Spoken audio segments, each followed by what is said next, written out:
That super bass. I just woke up and I'm like, what I'm finna do today? Measurements, major flips, makes sense. Okay, let's go. Going up, I'm going long. I told the squad, meet at the base. Punt the bags, I punt the stock. It must be hard to keep the pace. 7 figures out the songs, that was the outcome of my pain. We're bringing $1 billion on chain. Some people gon' leave whenever there's tough times, but shout out to the real ones that stuck by. Dark days make you appreciate when there's sunshine. Reason I trust mine. Look, I got some moves to make. I gotta get it right now, I refuse to wait. Really don't do the fakes. I gotta keep my grass low just to view the snakes. If only you knew the stakes. Taking these risks to pursue was great. I got some moving bass. Now I'm on chain and I'm using bass. Using bass. Now I'm on chain and I'm using bass. I've been outside, I'ma choose my faith. Cooking the shit of a food on plates. And then when Rio be standing on business, there ain't no way we can lose this race. I had to manage the damage inflicted. Put on the gas, we don't use the brakes. Nah. So many chains I've been able to mint. So many ways now I'm taking my pick. Bullet the best while I'm still in the market. Wallets on wallets, I'm staking a bit. Face like I'm little B. Say what I say, now she feel to me. Make what I make, now they shielding me. Big dog, big drums, big bass. When she look around, she see bass. Try to play keep up, but it's way too late. Onchain is the next online.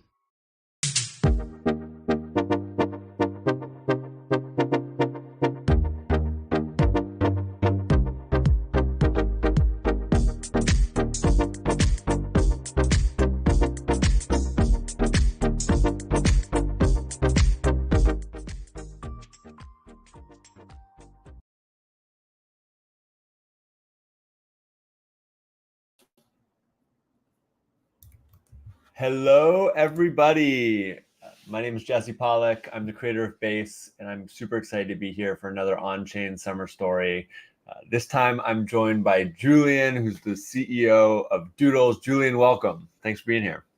Thanks for having me, Jesse. How's it going, man? It's going super good. I want to start by just hearing a little bit about your story of coming on-chain. Can you tell us, how did you end up coming on chain? I know you have a storied background pre the Doodles era, and I'd love to learn a little bit more. Yeah, for sure. I came from the entertainment and media industry. Most previously to Doodles, I was the president of Billboard, the music company, and I'd spent my entire career in media and film, television, live events, and it really started kind of just being in media in that time where there was so much disruption from 2012 or so to 2020, 2022, when the way people created and ultimately distributed and monetized media was changing so often. Like Facebook was launching new products, Snapchat was launching new products, Twitter, TikTok came into existence. Like all of these things changed how media companies actually went to market. And because of that, I, as a business leader, really needed to figure out what was going to be around the corner. How can you invest in all of these new ways of creating, monetizing, and distributing media without being too held down to and not be able to kind of react to the constant rate of change. And being nimble was kind of a core thing, I think, that has helped me thrive in that environment. And that is ultimately what led me to Web3 and coming on chain. I had messed around with crypto. I bought a little bit of Bitcoin and Ethereum in 2018, but I didn't really get into the space until I learned more about NBA Top Shot. That was the first time where it kind of clicked being on chain.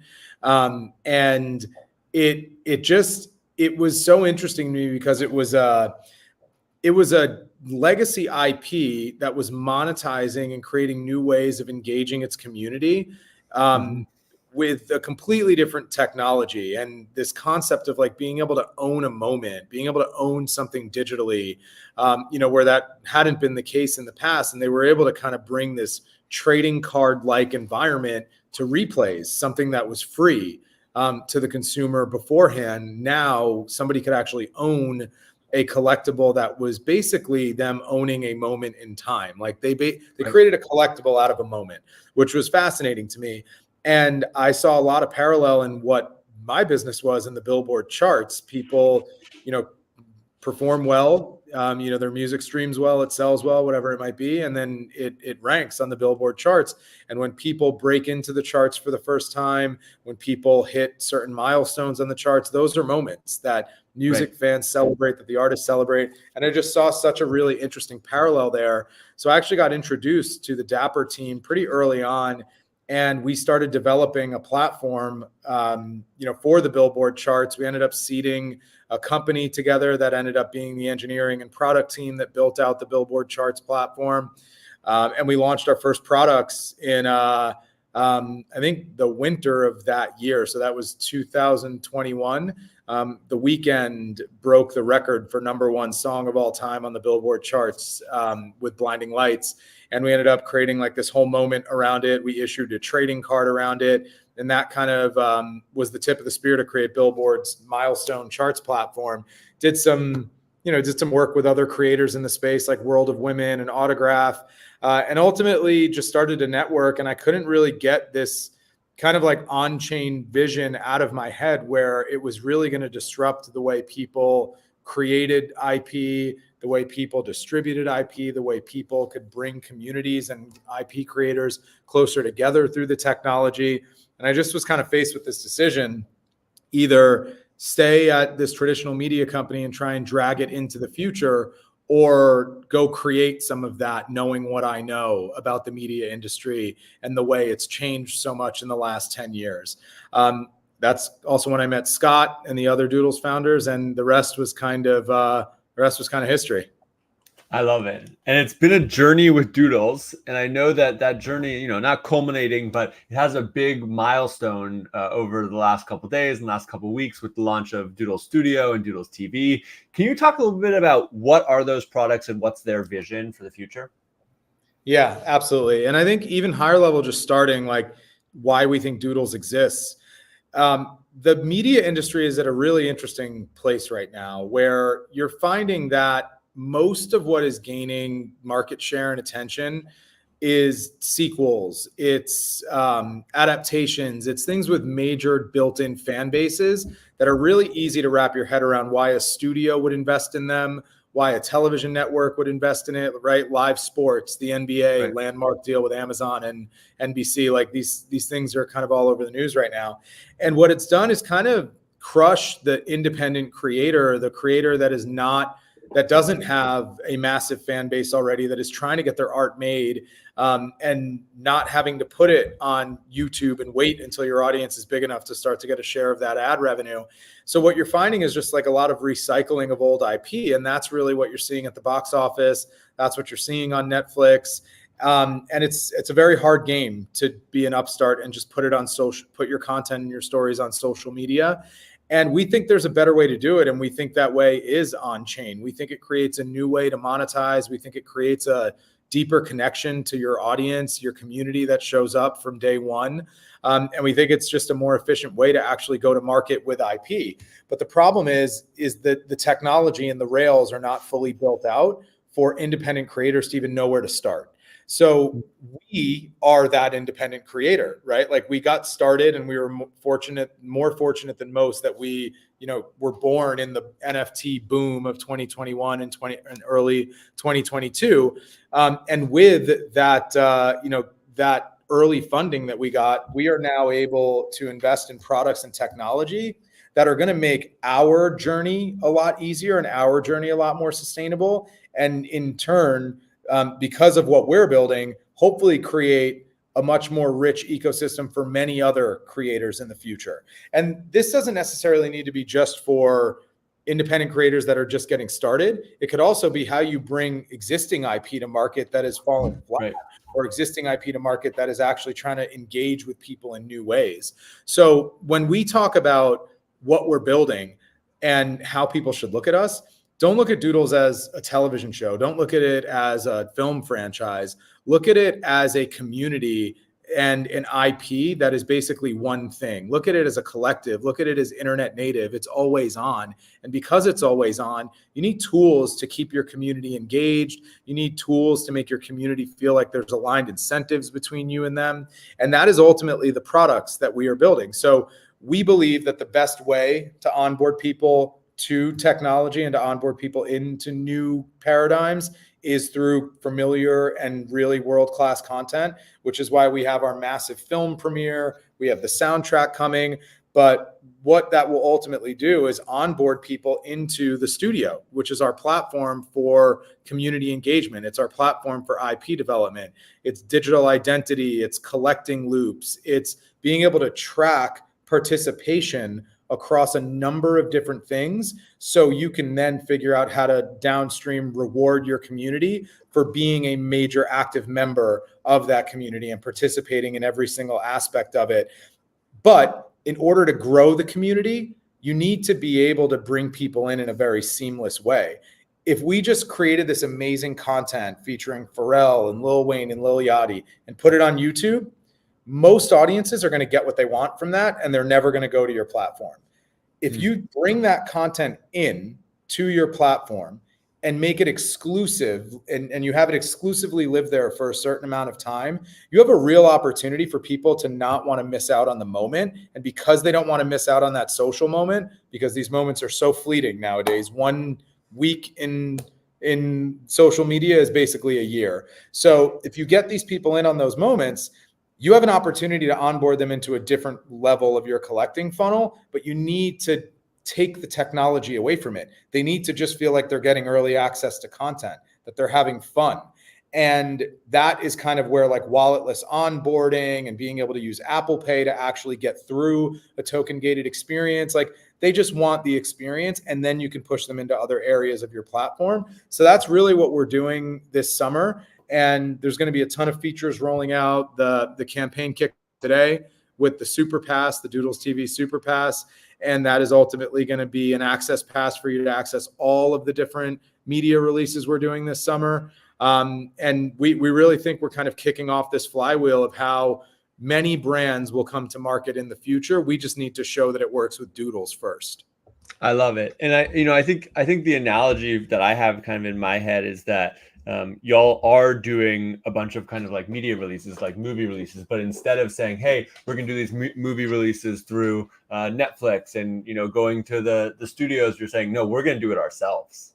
And we're going to use on-chain native tooling to make it so when we publish this content ourselves, people are going to be able to interact with it. They're going to be able to create around it and remix it and build, their own versions of it. And then they're going to be rewarded for contributing to this overall body of work, because it's something that is ever growing. And I think it's really only possible right now in this new era of the internet, where we have this technology that allows us to have ownership and put it back in the hands of the creators. It allows us to do remixing and bring in the community in that sort of generative way. And so it's really cool to see y'all like pushing the envelope there. And I think one of the things I'm most excited about is not only are you pushing the envelope, you're also bringing in a bunch of like some of the most talented people in the world to push the envelope with you. Can you tell us a little bit more about the upcoming like record and the Doodlesville and the Doodleverse film and who's participating in it and kind of what that's going to look like? Yeah, absolutely. So Doodlesville and the Doodleverse, our debut animation special, has been a long time coming. It's been in the works ever since we acquired the animation studio Golden Wolf. And the idea there, we always knew we wanted a fictional universe and characters and storytelling to be kind of the central piece of the Doodles brand.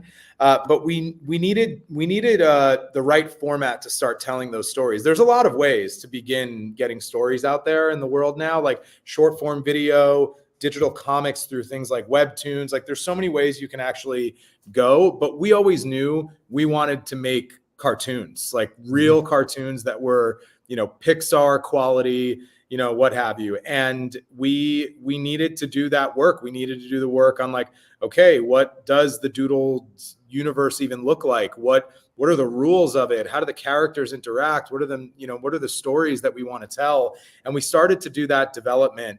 And over the course of the last year, we've made some really incredible breakthroughs. And at that point, it was really ready to start layering on other creators. So we got the script to a really good place. We started making some of the animatic, which is essentially just like, think like stick figures being animated and kind of just telling the story like in its very earliest forms visually. And we brought the ideas to Pharrell. Pharrell had some awesome ideas on what the sound and the audio signature would look like, and what artists would actually make sense to voice some of the characters in the film. Because we've always wanted this thing to be like an audio visual experience with music at the heart of it. And we started having conversations with artists, showing them the artwork, showing them the stories, and they all loved it. Like we never had any conversations with artists that were like, no, this just doesn't make sense for me. It was always based on scheduling if we didn't end up going down that path with a particular artist, but the people that are bought into it. So we have, basically, I think it's 5 artists that are going to be voicing characters in the film and going to be performing on the soundtrack. It's Lil Wayne, Lil Yachty, Coi Leray, Sway Lee, and Kyle Rich. And these artists all vibed with the art right off the bat. They loved the story. A lot of them were cartoon fans growing up. So this is kind of like a dream come true, them getting to be involved in content like this. And the soundtrack is going to precede the actual film being released at the Toronto International Film Festival. So starting next week, we're actually going to debut our first music video. The music video is animated in Doodles style. It does some light storytelling. The music is incredible. The videos are so fun. It's going to be on Doodles TV first, and then it will ultimately go to Spotify, the other DSPs, Apple Music, Amazon, etc. And then the videos will hit YouTube shortly after that.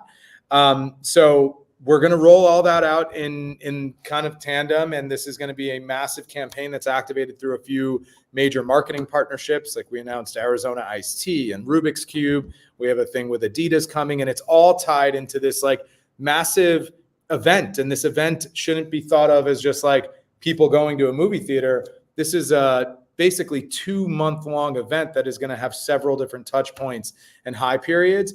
And the fact that we get to collaborate with some of the most legendary artists in the world and arguably the most visionary creator of all time in Pharrell Williams it's truly a dream come true. We can't wait for everybody to see it.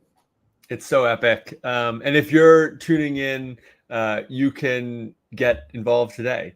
You can mint the Doodles Superpass, which basically can give you access to all that content. So whereas you might, if you were going to watch a movie, you might have to pay for a subscription to, Netflix or something like that. Now you mint the Superpass. That gets you access to the film. It gets you access to the soundtrack. It gets you access to tools so that you can participate in remixing components of it and creating for yourself and making money yourself from that creativity. And it's going to bring you into this new world of Onchain that we think is increasingly the best place to create. And we're seeing that bear out with the incredible artists, some of the most talented artists of all time who are starting to create Onchain with Doodles. So let's look a little bit towards the future. This summer is happening, Doodles TV, Doodles Studio, it's all coming together. What do you think this does to the broader media industry over the next 3 to 5 years? And kind of how do you see Onchain changing the world? Yeah, we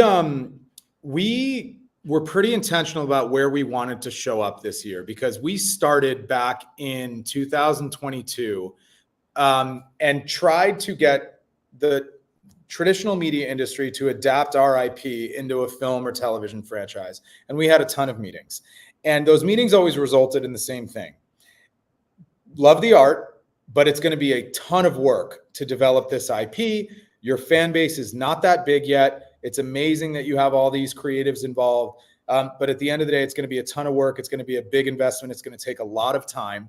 We are willing to give you first look deals, which would basically tie us up into exclusive agreements with studios where we wouldn't be able to do anything else other than develop for that core use case without any guarantee of the content actually being made or on what timelines. And we would have had to give up a lot of the upside in the IP. That's kind of like a standard. TLDR, you were massively gatekept by legacy institutions that have been really like controlling and influencing who can be creative in the world for the last many years. Yeah, and that's unfortunately just the way the economic model was built. Yeah. And for them, like they're not going to try and disrupt themselves. There needs to be someone that's going to show them a better way of doing it, because Totally. Right now, taking an IP like Doodles and making a bet that it's going to be the next, film franchise isn't a good bet for those companies. So Yeah. what we basically saw in that moment was, okay, we're funded. We're not like some cartoon artist that doesn't have options. We have all the options in the world right now. Let's take a beat, let's reset, and let's go develop this ourselves. So we started to do that. We thought, hey, are we going to are we going to acquire some infrastructure here? Are we going to build it ourselves from the ground up? We ended up deciding to acquire Golden Wolf. They were phenomenal at short form content, did it for some of the biggest companies in the world like Netflix and Epic Games and Disney. And that's kind of where we started. So we started to develop it on our own. And we realized it wasn't just about the fact that we could create our own content. We needed a way to like actually monetize that content differently than just putting it on YouTube and hoping for the ad revenue. We needed a way to engage our community differently than just putting it on YouTube and hoping for people to jump into the comments. So we started to build out that tooling in the studio. We started to build out that tooling in Doodles TV. And what I'm hoping comes out of this is we're taking a huge swing. Like we are going on one of the biggest stages you could ever be at the Toronto Film Festival. We forced our way in there. We are now like, we have all the Hollywood representation you could ever imagine. We have all the press you could ever imagine. Like we are going to show the entertainment industry that this space is even more interesting than the major YouTube sensations that are now getting adapted to film franchises and television franchises. And the reason is not just because of the sheer scale of the audience. The reason is because of the engagement. The reason is because the idea that you can make your community part of your IP and that will ultimately be beneficial for the IP. And the only way you can truly create that attribution model is by bridging on-chain products. That is what we're trying to communicate to the entertainment industry. So when they say, hey, we want to bring a new franchise to market, develop it for 2 years the way we've developed Doodles and the way other IP PFP projects are trying to develop, and then do the movie. Make it a bet on top of the bet. That is ultimately what we think is going to be the future. And we think the only way to actually show them that is to make Doodles a bona fide hit. I love that. I love that. And, you know, there's a saying that I've been saying a lot in the last few weeks, which is that we can go further together than we can go alone.